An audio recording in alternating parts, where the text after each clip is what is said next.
As I said in the intro, I'm excited because we're talking about Hope-Filled Financial Footstep number 6. We're talking about kiddos and how we can best help them not only with the money that we have that we want to contribute to their future, but also in the way that we are training our children in and how they relate to money. That's where I want to focus in today's story. So we're going to get some inspiration from an NPR article before I dive into a personal story about how my parents helped me when it came to how I learned about money through my childhood. The NPR article is called Want to Teach Your Kids About Money? Start by including them in conversations. Now, I'm not going to read through this whole article, but I think it's a good resource for you. I think it's inspiring, and I want to share some words from this article. If we scroll down past the intro, they mention that it's good to have conversations with your children about money. This is very true. I believe that wealthier families talk about money more openly so it doesn't feel like a taboo topic. Think about it. If you don't discuss money with your children, they might start thinking that it's something that you simply can't talk about. It might start feeling taboo, and it'll make it difficult for them to ask the right questions so they can grow in financial literacy and frugality. Further down in this article, it talks about allowances. We've talked about allowances in a past episode. I have some opinions on them. I think that allowances help children grow when it comes to management of money, but I think it may separate children from associating time and work with money because the money is just there. We'll talk about that more in the story after we finish the article. Moving on, there's a little bit about starting saving as early as possible with your children. We're really going to dive into that on the main topic. Don't wait, it's never too late. And for the words here at the bottom that wrap up, this is what I really want to drive home right now. When parents lack confidence or control of their own financial situation, they can be less willing to talk about money with their children. But if you wait until your finances are perfect before teaching kids about money, then you're doing a disservice to your kid. And this is why I put 401 Kid as Hope-Filled Financial Footstep number 6.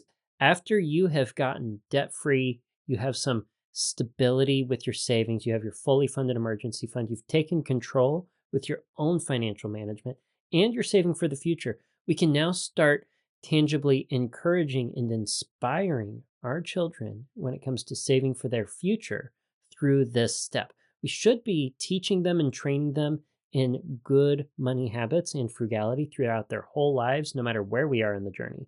But it is at this point that we are able to incentivize them through this step.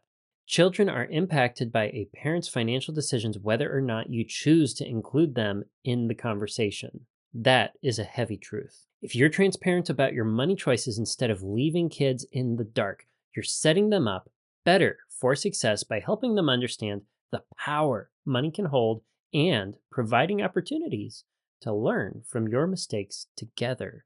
The sheer act of talking about it brings confidence. So don't stress if you feel like your financial life is a bit out of sorts or if you didn't practice good money habits with your kids from the get-go. It's never too late. A lot of grown-ups never talk to their parents about money, right? You don't have to be perfect. You just have to start the conversation. I think it's a beautiful and hope-filled reminder that it's never too late to start working with your children and helping them learn about money. I'm sure you can remember the way that your parents were with money, how you were exposed to different ways of relating to money through osmosis by simple exposure, with or without the conversation. And you may be able to remember certain parts of your childhood that taught you special facets about how money works. And for that reason, I want to share with you one of the best things that my mom and dad ever did for me when I was a kid. They gave us limits when it came to birthday gifts, Christmas gifts in general.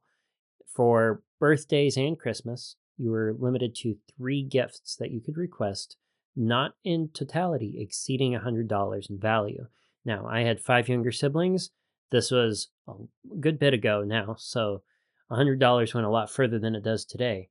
And this was a relatively fair rule. However, sometimes we might want something, really want something that exceeded $100. That expensive item could make a valuable gift that my parents would want us to have.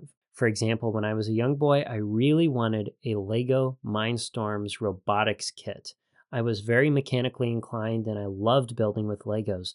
I thought building a programmable robot was awesome. I thought it was going to be like the peak of all things that I would ever own if I could just get it, but it was I think $200, maybe a little more than $200. It was well past the limit. It was double the limit. So what was I to do? What were my parents to do? If I wanted to tinker with Legos and build robots, well, that could lead to a career in mechanical engineering or engineering in general. They wanted to encourage that, but they don't want to break the rule. What are they to do? Well, in this case, and I'll give some credit to my dad here, he wanted us to associate work and time with money. He wanted us to realize that if we wanted to earn money, it was going to cost our time and it was going to cost our effort. We had to work to earn money. Money wasn't going to be freely given to us. So here was the deal. I was told that I could do extra chores and yard work leading up to my birthday and earn the $100 that exceeded the gift limit. I wouldn't be picking two other smaller gifts. I would be getting the single gift as long as I could, by my birthday, earn that $100. And I remember that my parents would assign a dollar value to a particular task that I would engage with. I would complete that task and they'd add it to the tally for what I had earned toward the robotics kit. It's been a while, so I might be slightly misremembering this, but I'm pretty sure we were in the backyard on the deck, looking over the backyard after I'd finished the last chore. And my father came to me and said, "You've done it. You've earned the $100 for this robotics kit." And I'm pretty sure he went to the bank to get it. He had a crisp $100 bill and he handed it to me. He goes, "This is the money that you've earned through the work that you've done." And I held it. And I think he wanted me to realize just how valuable that one little piece of paper was, how much work it represented leading up to that point. And he wanted to make sure that I experienced what it was like to let that go in exchange for the other half of my gift. And I remember giving it back to him, letting it go, and then receiving this. This was the Lego robotics kit that I wanted growing up. I did get it for my birthday, and if you see the video, you can tell by the boxes that the edges are frayed. It's worn, but I took such good care of this thing. All the pieces, years and years later, are still in here.